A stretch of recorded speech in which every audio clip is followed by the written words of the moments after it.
Hi guys, this is a famous boy from iPlace Spoken English Institute. Welcome back to my channel. Friends, पिछले एक video में हम लोगों ने discuss किया था फ्रेज ऑफ डे को. आज कुछ most interesting phrase of day को हम लोग क्लियर करेंगे. मैंने पिछली वीडियो में इसकी डेफिनेशन क्लियर कर चुका हूँ. इन शॉर्ट यहाँ पे बता रहा हूँ फ्रेज होता क्या है. करें फ्रेज कहते हैं a group of words which doesn't contain a verb and predicate. Phrase ये होता है. चलिए अब हम देखते हैं कुछ इंटरेस्टिंग फ्रेज को जो हमारे डेली लाइफ के सेंटेंस को क्या करते हैं, मीनिंगफुल बनाता है और आपका अमेजिंग बनाता है सेंटेंस को. कैसे, चलिए देखते हैं. आज का जो पहला फ्रेज है बहुत ही इंटरेस्टिंग फ्रेज है. पहला फ्रेज है आपका बाय द वे. इस फ्रेज के बारे में आप इसके अगर अर्थ की बात करें तो इसका अर्थ आता है आपका यानी वैसे तो. चलिए सेंटेंस में हम देखते हैं जब आप किसी से मुलाकात होती है तो उसका अगर आप नाम पूछना भूल जाते हैं तो आप कहते हैं by the way what's your name, by the way what's your name. या फिर आप खुद बताना चाहते हैं, suppose that someone spoke about some person, किसी ने किसी के बारे में कुछ बोला तो आपने कहा कि bye the way what's his name, कि उसका नाम क्या है. तो ऐसे ही बोलते हैं. आप अगर कहीं बताना हो, चलो बाय द वे मैं आपके साथ तो आऊंगा, यानी वैसे तो मैं आपके साथ रहूंगा, bye the way I will stand by you. तो अब हम किसी कहीं पे भी यूज कर सकते हैं उसको, उस फ्रेज को. चलिए नेक्स्ट फ्रेज हम देखते हैं. नेक्स्ट फ्रेज और उससे ज्यादा इंटरेस्टिंग है बाय चांस. क्या है फ्रेज आपका बाय चांस. आपने बहुत सुना होगा. चलिए बाय चांस का अर्थ होता है इत्तेफाक से यानी संयोग से. तो एग्जाम्पल के थ्रू से इसको समझते हैं. जैसे मैं उससे इत्तेफाक से मिला तो I met him by chance. मैंने ये किताब इत्तेफाक से खरीदी तो I bought this book by chance. So I met him yesterday by chance. तो वी कैन यूज एंड मैं ये नहीं कहता हूं कि आप हमेशा सेंटेंस को मैं यूज करो. फ्रेज को आप ऐसे भी यूज कर सकते हैं. यानी फ्रेज को यूज करने का आसान तरीका ये है कि आप अगर suppose that you are unable to speak the whole and entire sentence in English but you can use the phrase of the day. For example, by chance मैं वहां गया था, बाय चांस मैं उससे मिला था, बाय चांस मैंने उससे बात की, बाय चांस मुझे उसका नंबर मिला तो आई गॉट हिज नंबर या I had his number by chance. So that is. Next phrase है बड़ा ही इंटरेस्टिंग फ्रेज है हमारा, वो है बाय मिस्टेक. कौन सा फ्रेज है? बाय मिस्टेक, जिसका अर्थ क्या है यानी गलती से. तो suppose that you are doing some project, कोई प्रोजेक्ट आप कर रहे हैं और अनफॉर्चुनेटली वो प्रोजेक्ट आपके लिए सुटेबल नहीं, फिट नहीं हो रहा है, तो आप कहेंगे यार I am doing this project by mistake. या फिर I did it by mistakes. अगर किसी इंसान से मिल गए गलती से तो आप बोलते हैं I met him by mistake in a function. किसी फंक्शन में आप मिले उससे तो आप इस तरह से यूज कर सकते हैं. चलिए अगला फ्रेज है बाय चॉइस. अगला फ्रेज क्या है आपका? By choice. इसका भी इंटरेस्टिंग अर्थ होता है. बाय चॉइस का अर्थ क्या है आपका? बाय चॉइस का मतलब अपनी पसंद से ना. तो फॉर एग्जांपल्स, आप अगर कोई अच्छा काम कर रहे हैं या फिर किसी कंपनी में जॉब कर रहे हैं तो क्या I am doing job in this company by choice. मैं किसी के फोर्स या किसी नहीं, अपनी चॉइस से बिल्कुल मैं ये काम कर रहा हूं. For example, I run my institute by choice. मैं अपना इंस्टीट्यूट चलाता हूं अपने चॉइस से. तो आप इस तरह से वहां पे यूज करते हैं ना. चलिए मैं इंडियन हूं by birth not by choice. चलिए नेक्स्ट फ्रेज देखते हैं जो बड़ा ही इंटरेस्टिंग फ्रेज है, वो है डे बाय डे. इसका क्या अर्थ होता है? यानी दिन ब दिन या प्रतिदिन ना. चलिए फॉर एग्जाम्पल, आपने अपने बारे में कहा कि I am improving my English day by example. His health is improving day by day. And किसी इंसान को देख करके आपको लगता है कि वो यार दिन ब दिन बूढ़ा होते चला जा रहा है, तो आप बोलते हैं he is getting old day by day.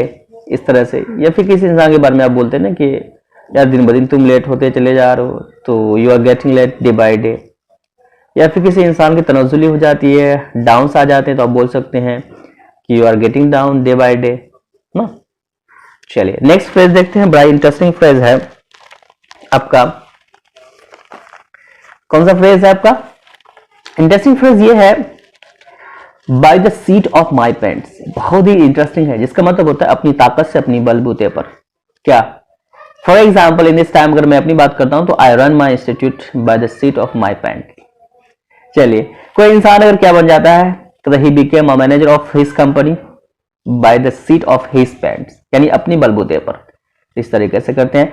For examples, in this times you are doing something big, you are doing something new in your life by the seat of your pants. हर इंसान को अपने बलबूते पे कुछ ना कुछ करना पड़ता है. हाँ, दूसरे लोग क्या होते हैं, सपोर्टिव होते हैं, लेकिन आपको करना आपको है भाई. ओके चलिए नेक्स्ट है आपका जो बहुत ही इंटरेस्टिंग है, बाय द सेम टोकन। क्या अर्थ होता है, यानी उसी तरीके से।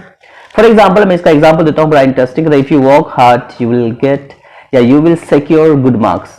अगेंस्ट इट, इसका अगेंस्ट क्या होगा, if you don't work hard, तो बाय द सेम टोकन, उसी तरीके से जैसे आप मेहनत करेंगे तो अच्छे मार्क्स को आप सिक्योर कर सकते हैं, उसी तरह अगर बाय द सेम टोकन अगर आप मेहनत नहीं करेंगे तो you won't be able to secure या गुड मार्क्स, नहीं कर पाएंगे आप। चलिए, तो by the same token, so if you are honest with your relatives, with your friends, definitely by the same token they will be, ये expectation की जा सकती है ना। अगर आप अच्छा कर रहे हो तो बाय द सेम टोकन लोग भी आपके साथ अच्छा करेंगे। चलिए गाइस नेक्स्ट देखते हैं, बहुत ही इंटरेस्टिंग है, 1 by 1। सो अगर किसी स्कूल्स में या फिर किसी यूनिवर्सिटी में आप पढ़ाने के लिए गए तो आपको पहले दिन स्टूडेंट से मिलना होता है, तो आप बोल सकते हैं आई मेट ऑल देम या आई मेट देम 1 by 1 ना। सो आप किसी इंस्ट्रक्शन भी दे सकते हैं, प्लीज कम इनसाइड 1 by 1, एक एक करके, एक एक बात ही करें ना, एक एक करके आइए। 1 by 1 का अर्थ क्या होता है, ये होता है एक एक करके। So come inside 1 by 1, go outside 1 by 1 ना। तो इस तरीके से आप यूज कर सकते हैं। So start doing your work 1 by 1, clear. चलिए नेक्स्ट देखते हैं, बहुत ही इंटरेस्टिंग है, bye the back door. Bye the back door का मतलब एक अर्थ होता है पिछले दरवाजे से, दूसरा एक अर्थ होता है गलत ढंग से, गलत तरीके से। So he left his house by the back door, क्यों, पिछले डोर से जाने का मतलब भी है ना गलत। चलिए, और जैसे the thief run away by the back door ना, या फिर यू आर डूइंग,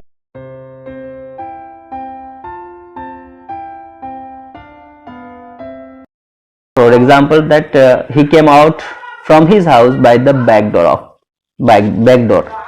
चलिए नेक्स्ट है, लास्ट फ्रेज है आपका आज का, on the way, इसका मतलब होता है रास्ते में। For example someone asks where are you right now, where are you exactly right now, तो you can say I am on the way, मैं रास्ते में हूँ, क्लियर। चलिए अगर एक और फ्रेज हम ऐड करना चाहेंगे तो बहुत ही इंटरेस्टिंग है, a wrong step। a wrong step का मतलब एक गलत कदम। तो एक गलत कदम क्या होता है, आपकी लाइफ को, आपकी जिंदगी को बर्बाद कर सकता है। a wrong steps can destroy your life.